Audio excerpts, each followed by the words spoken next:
Hi all, let's continue our look at Paul Morphy now with a famous game against Louis Paulsen. So this was played in New York 1857.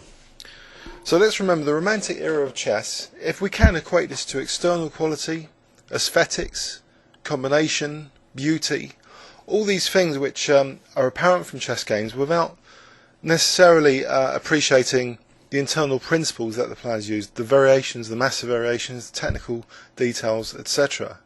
So Paul Morphy was black in this game.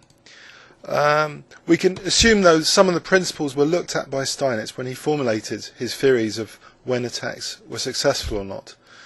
So in this game let's highlight, I'll try and highlight where black had advantages which were later ingredients for a very successful attack on white's king, as we'll see.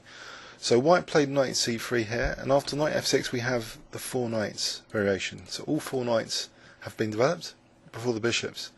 And now bishop b5, and now Paul plays bishop c5. So he's offering a gambit pawn, if takes and then knight takes e5. Doesn't quite work at the moment because of the queen d4 resource, simultaneously attacking f2 and e5. So white castles, but black still castles, allowing this winning of the pawn to occur with bishop takes c6. So instead white actually plays knight takes e5, which often is a very good idea. If black had played knight takes e5, then d4 and white will end up with a small advantage potentially after regaining the piece. Better central control would be the main reason for that advantage. So actually Paul Morphy, he plays rook e8. So basically sacrificing a pawn to get intensified pressure on the centre and the d file in particular with his queen. So white plays knight takes c6 and Paul takes away from the centre. But in doing so, he's liberating his bishop immediately on this diagonal, and his queen has immediately got pressure on the d file, particularly access to d4 at the moment. So bishop c4, and now we see the move b5, chasing black back the black bishop, and it goes back to e2 actually, not to b3. So back to e2, and now black, he recaptures his pawn, so he's not even a pawn down. Knight takes, rook takes, and white plays bishop f3, which may have been the point to put the bishop on that diagonal instead of moving the bishop to b3. So the bishop's now on this diagonal attacking c6. But black has the resource rook e8. So not only defending the pawn, the rook can switch for an attack using these two squares against the white king. So everything is kind of very comfortable for black, despite the shattered pawn structure here, the double pawns. The dynamic of the pieces is very good. Both bishops are able to work together. The queen and the two rooks just need to start getting a bit more organised for an attack. And this happens very rapidly after white's next move, which unfortunately for white really ends up this bishop being miserable like for the rest of the game. And the queen's bishop is often a problem in other opening systems of black, for example semi-Slav defence, but here white usually should be able to liberate the bishop, but with c3 he allows this move queen d3, and it's difficult to evict the white queen, the black queen which is now blockading the d pawn.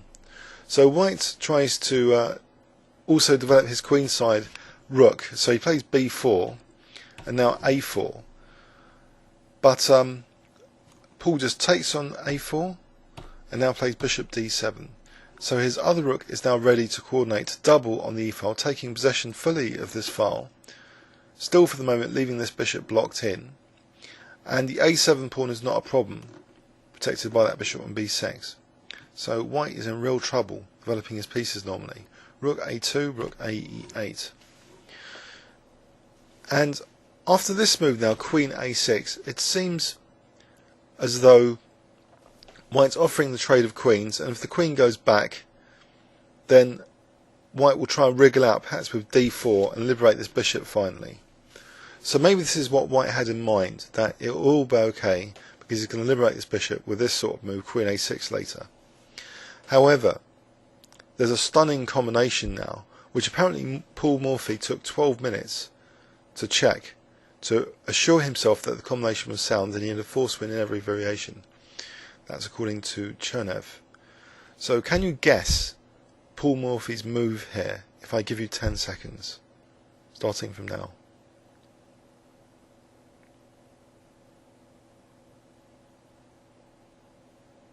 Okay, he played this move, Queen takes f3, a temporary queen sacrifice move.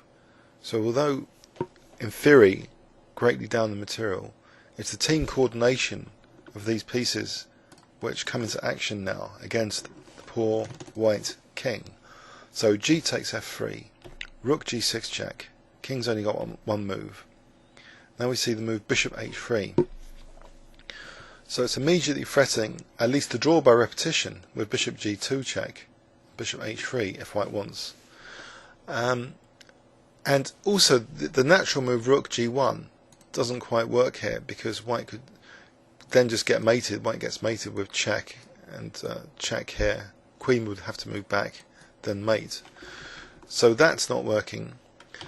So what white did was actually play rook d1, and Paul just played the check anyway, and now bishop takes f3 check. So he's not just content with a draw by perpetual check, moving his bishop backwards and forwards to h3, but he's got another idea in mind.